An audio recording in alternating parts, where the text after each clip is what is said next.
Imaginez-vous dans une situation où vous êtes constamment sollicité, que ce soit au travail, dans votre vie personnelle ou même par des amis proches. On vous demande de faire des heures supplémentaires, de participer à des projets bénévoles ou d'assister à des événements sociaux alors que vous êtes épuisé. Vous ressentez une pression immense à dire oui à tout, par peur de décevoir ou de créer des conflits. Mais, et si je vous disais que dire non pouvait être l'une des compétences les plus libératrices et puissantes que vous puissiez développer? Aujourd'hui, nous allons explorer comment maîtriser l'art de dire non, tout en établissant des limites saines et sans culpabilité. Et restez bien jusqu'à la fin, car je vous révélerai une astuce surprenante qui pourrait changer complètement votre manière de gérer les demandes indésirables. Dès notre plus jeune âge, on nous apprend souvent que dire non est synonyme de refus, de confrontation, et parfois même d'égoïsme. Cependant, apprendre à dire non est essentiel pour préserver notre bien-être mental, physique et émotionnel. C'est un acte de respect envers soi-même qui nous permet de fixer des limites claires et de protéger notre espace personnel. Pourquoi est-il si difficile de dire non? La peur du rejet et le désir d'approbation sont profondément ancrés en nous. Nous voulons être aimés, acceptés, et nous évitons les conflits autant que possible. Mais cette tendance à toujours dire oui peut mener à un surmenage, à du ressentiment et à une perte de notre propre identité. Mais voici une question pour vous. Avez-vous déjà remarqué à quel point les personnes qui semblent les plus sereines et équilibrées sont souvent celles qui savent dire non? Il y a une raison à cela, et nous allons la découvrir ensemble. L'une des premières étapes pour apprendre à dire non est de reconnaître nos propres besoins et priorités. Prenez un moment pour réfléchir à ce qui est vraiment important pour vous. Quelles sont vos valeurs et vos objectifs? En comprenant clairement vos priorités, vous serez mieux équipé pour évaluer les demandes qui vous sont faites et pour décider si elles correspondent à ce que vous voulez vraiment. Et voici un petit défi. La prochaine fois que vous vous sentez submergé par les demandes, essayez cette méthode et voyez la différence. Ensuite, il est crucial de communiquer vos limites de manière claire et assertive. Prenons un exemple. Vous avez un collègue qui vous demande de l'aider sur un projet supplémentaire alors que vous êtes déjà débordé. Au lieu de simplement refuser, vous pouvez dire « J'aimerais beaucoup t'aider, mais je suis actuellement surchargé avec mes propres tâches. Peut-être pourrions-nous trouver une autre solution ou demander de l'aide à quelqu'un d'autre. » Cette réponse montre que vous respectez à la fois vos propres limites et celles de votre collègue. Mais qu'en est-il des situations plus délicates? Restez avec moi, je vais y revenir. Il est également important de se rappeler que dire non ne signifie pas nécessairement couper les ponts ou refuser définitivement. Vous pouvez offrir des alternatives ou proposer de reconsidérer la demande à un moment plus opportun. Par exemple, si un ami vous invite à un événement, mais que vous avez besoin de repos, vous pouvez dire « Je suis désolé, je ne peux pas venir cette fois-ci, mais j'aimerais beaucoup qu'on se retrouve la semaine prochaine pour un café. » Et maintenant, laissez-moi vous poser une autre question. Combien de fois avez-vous dit oui par culpabilité et regretté votre décision par la suite? Nous allons découvrir comment éliminer cette culpabilité une fois pour toutes. Un autre aspect crucial de l'art de dire non est de le faire sans culpabilité. La culpabilité est souvent un sentiment qui nous pousse à accepter des choses que nous ne voulons pas vraiment faire. Pour surmonter cela, il est utile de se rappeler que dire non est un droit fondamental et qu'il n'est pas nécessaire de se justifier longuement. Une simple explication polie mais ferme suffit. Pour vous aider à mieux gérer cette culpabilité, pratiquez l'autocompassion. Rappelez-vous que vous avez le droit de prendre soin de vous et que vos besoins sont tout aussi importants que ceux des autres. Cultivez une attitude bienveillante envers vous-même, comme vous le feriez pour un ami proche. Maintenant, abordons quelques techniques pratiques pour dire non efficacement. Préparez-vous, car ce qui suit pourrait transformer votre manière de gérer les demandes de manière radicale. 1. Préparez vos réponses à l'avance. En anticipant les demandes qui pourraient vous être faites, vous pouvez préparer des réponses claires et respectueuses. Par exemple, Si vous savez que votre patron pourrait vous demander de travailler le week-end, préparez une réponse du type « Je comprends l'importance de ce projet, mais j'ai des engagements personnels ce week-end. Je peux cependant rester plus tard en semaine pour m'assurer que nous atteignons nos objectifs. » D'utiliser des expressions positives. Plutôt que de vous concentrer sur le refus, mettez en avant ce que vous pouvez faire. Par exemple, « Je ne peux pas assister à la réunion demain, mais je suis disponible pour discuter des points clés aujourd'hui ou vendredi. » 3. Soyez bref et concis. Inutile de donner de longues explications.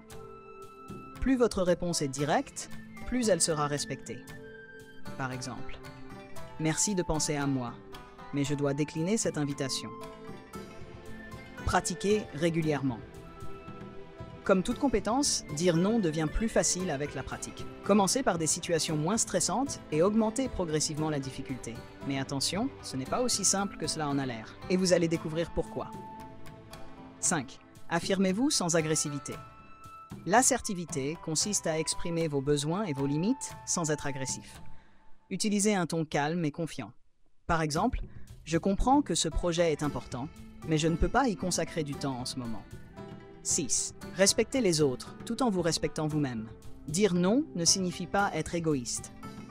Il s'agit de trouver un équilibre entre répondre aux besoins des autres et protéger votre propre bien-être.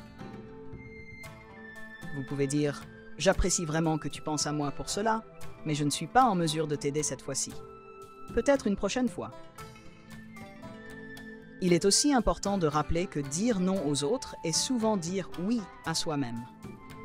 En refusant des demandes qui ne correspondent pas à vos priorités, vous vous donnez la possibilité de vous concentrer sur ce qui compte vraiment pour vous. Cela peut inclure du temps pour vous reposer, pour travailler sur vos propres projets ou pour passer du temps avec vos proches. Parlons maintenant de l'impact psychologique de toujours dire oui. En acceptant constamment les demandes des autres, vous risquez de vous épuiser mentalement et émotionnellement. La surcharge de travail et l'accumulation de responsabilités peuvent mener à des niveaux de stress élevés, à de l'anxiété et même à des symptômes de burn-out. Dire non, c'est aussi protéger votre santé mentale. L'épuisement émotionnel survient lorsque vous n'avez plus de ressources intérieures pour faire face aux demandes constantes. Imaginez votre énergie comme une batterie. Si vous la videz constamment sans jamais la recharger, elle finira par s'épuiser. Dire non permet de préserver cette énergie pour des tâches qui vous sont vraiment importantes et qui vous apportent de la satisfaction personnelle. Prenons un moment pour réfléchir à vos propres expériences. Y a-t-il des moments où vous avez regretté d'avoir dit oui? Qu'est-ce qui vous a poussé à accepter cette demande? Et comment cela a-t-il affecté votre bien-être? En identifiant ces moments, vous pouvez commencer à comprendre vos propres déclencheurs et travailler à les surmonter. Il est également utile de considérer les avantages à long terme de dire non. En fixant des limites claires, vous vous respectez et montrez aux autres qu'ils doivent également respecter vos besoins. Cela peut conduire à des relations plus équilibrées et à une meilleure gestion du temps. Vous pouvez vous concentrer sur vos objectifs personnels et professionnels sans être constamment détourné par les attentes des autres. Imaginez-vous dans un futur proche où vous avez appris à dire non de manière assertive et sans culpabilité. Vous vous sentez plus en contrôle de votre vie, moins stressé et plus épanoui. Vos relations avec les autres sont plus saines et basées sur le respect mutuel. Vous avez plus de temps pour vous consacrer à ce qui vous passionne et pour prendre soin de vous. Cela vous semble-t-il utopique? Ce n'est pas le cas. C'est une réalité à portée de main si vous prenez les mesures nécessaires pour maîtriser l'art de dire non. Abordons maintenant une situation concrète et délicate.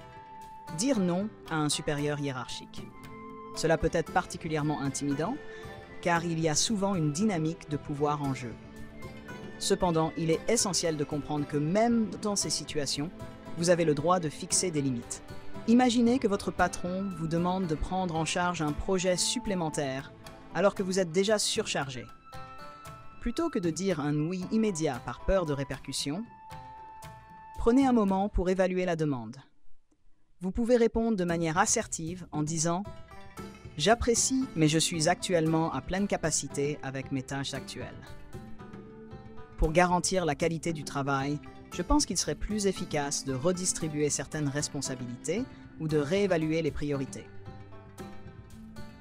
Cette approche montre que vous prenez la demande au sérieux tout en étant conscient de vos limites.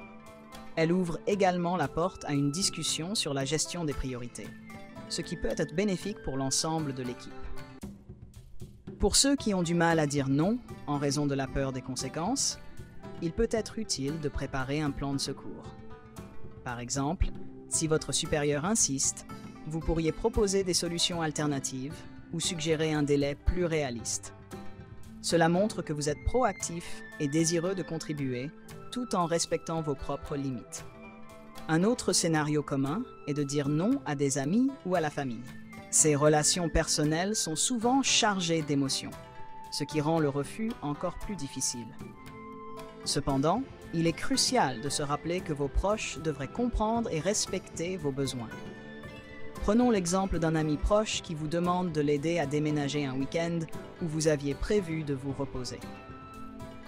Plutôt que de céder immédiatement à la culpabilité, vous pouvez dire « J'aimerais beaucoup t'aider, mais j'avais prévu de me reposer ce week-end. Peut-être que je pourrais t'aider à préparer les cartons en semaine ou trouver quelqu'un d'autre pour te donner un coup de main. » Cette réponse montre votre volonté d'aider tout en respectant votre besoin de repos. Il est également utile de se rappeler que les vraies amitiés et relations familiales se renforcent lorsque les limites sont respectées. Vos proches apprendront à apprécier votre honnêteté et à ne pas prendre vos refus personnellement. Maintenant, parlons d'une technique que vous pouvez utiliser pour réduire la pression de dire non sur le moment. Le non différé. Plutôt que de donner une réponse immédiate, vous pouvez gagner du temps pour réfléchir en disant « Je dois vérifier mon emploi du temps, puis-je te donner une réponse demain ?» Cette méthode permet de réduire l'anxiété associée à une réponse instantanée et vous donne le temps de considérer la demande de manière réfléchie. Une autre astuce utile est de créer un script de refus personnel. Cela peut être une phrase ou une série de phrases que vous utilisez régulièrement pour dire non de manière polie mais ferme. Par exemple, « Merci de penser à moi, mais je dois décliner cette fois-ci. » En ayant ce script prêt à l'emploi, vous serez plus à l'aise pour refuser sans vous sentir obligé de vous justifier longuement. Maintenant, réfléchissons à l'impact de ces techniques sur votre vie quotidienne. Imaginez combien de stress vous pourriez éviter en disant non de manière assertive et réfléchie. Combien de temps et d'énergie supplémentaires auriez-vous pour vous consacrer à ce qui compte vraiment pour vous? Ce changement de perspective peut avoir un effet profond sur votre bien-être général. Pour conclure, apprendre à dire non est un processus qui demande du temps et de la pratique. Mais en suivant ces conseils et en adoptant une approche respectueuse et empathique, vous pouvez établir des limites saines et vivre une vie plus équilibrée et satisfaisante. Essayez de mettre en pratique ces astuces dès aujourd'hui et observez les changements positifs dans votre vie. Vous méritez de vivre une vie qui reflète vos véritables priorités et valeurs.